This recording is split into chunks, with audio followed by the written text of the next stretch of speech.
Right now, under beach sand where people walk, swim, and lay their towels, these 6 things are waiting. Let's go through all of them. Sand flea, and before anything else, it's not actually a flea, it's a crustacean, closer to a crab than an insect. And it's been living in the wet sand at the edge of the water your entire life, buried just beneath the surface where your feet land every time a wave pulls back. It doesn't bite, it doesn't sting, but here's what it does. It surfs. When a wave breaks, thousands of them dig out simultaneously, ride the foam up the beach, then burrow back into the sand before the water retreats. The whole cycle takes seconds. You've walked through it hundreds of times without knowing. Shorebirds track them by watching the sand move. Fishermen use them as bait because fish can't resist them, and researchers study them to understand how animals navigate using wave pressure alone. Something that small, running a system that precise under sand you've stood on. The beach was already busy, you just couldn't see it. Sand dollar. What most people find on the beach is a skeleton. The white disc with the 5-petal pattern, that's what's left after the animal dies and the soft parts disappear. A living sand dollar is covered in short purple-brown spines and moves slowly across the seafloor, sometimes burying itself at an angle to catch food particles drifting in the current. It belongs to the same family as sea urchins. And like urchins, it has no brain, no eyes, and no centralized nervous system, yet it responds to light, predators, and water chemistry with enough precision to survive for a decade. Here's the part that surprises people. Young sand dollars deliberately swallow heavy sand grains to weigh themselves down. The 5 slits in the shell aren't decoration, they're channels that help the living animal move water across its body for feeding and breathing. What washes up on the shore is just the part that lasted. Before we keep going, these are the ones who nailed last video's challenge. Well done. Let's see who's paying attention today. At the end of this video, I'll launch a challenge. 1 question. Everyone with the correct answer in the comments gets featured in our next video. Let's see who makes it to the end. Lugworm. You've definitely seen the evidence, you just didn't know what left it. Those coiled piles of wet sand on the beach at low tide, that's lugworm excrement. The worm lives in a U-shaped burrow beneath the surface, eating sand from one end of the tunnel and pushing the waste out the other. That neat little coil is the exit point. The small, shallow depression nearby is where it's eating. It can grow up to 8 inches long and lives permanently underground, never surfacing. The beach you walked across left dozens of these systems operating silently beneath every step. And that's the part that gets me. It's not hiding from anything in particular. It just lives there. Sand is its entire world. It breathes by pumping water through the burrow and filtering oxygen directly out of it.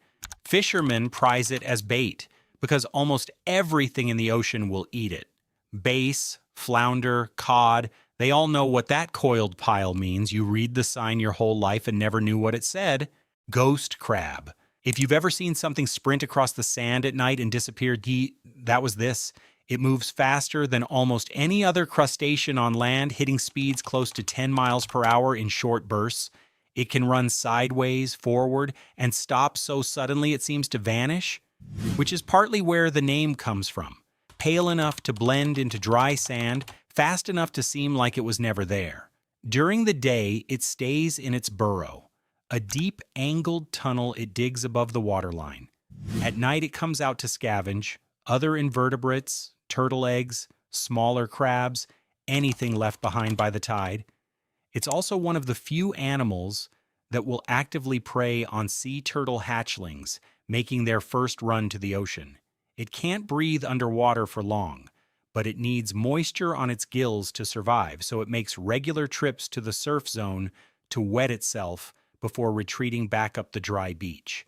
An animal running between worlds, too fast to catch, pale enough to disappear, and waiting in the sand under the part of the beach where people lay their towels. You just never looked at the right time. Razor clam. It looks like someone dropped a pocket knife in the sand and left it. Long, narrow shell, edges sharp enough to cut skin if you grab it wrong. But the shell isn't the interesting part. What's inside is.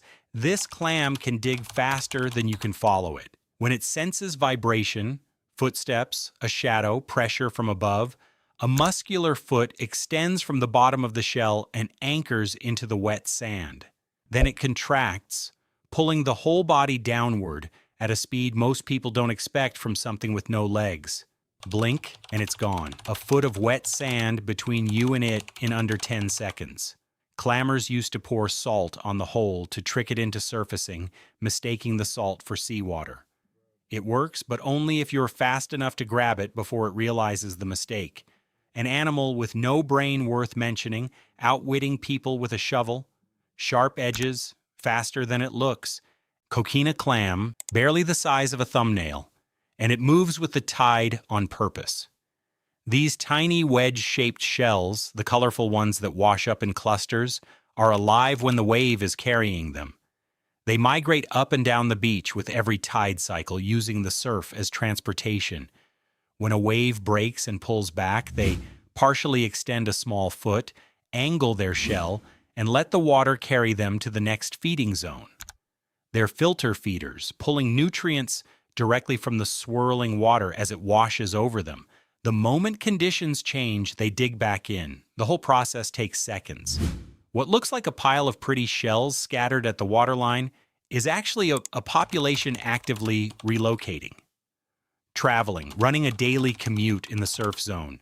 They're also one of the fastest burrowers relative to their size of any animal on the beach, disappearing into wet sand almost instantly when stranded. And now the challenge. One question: which creature on this list tricks people into grabbing it by surfacing when salt is poured into its hole?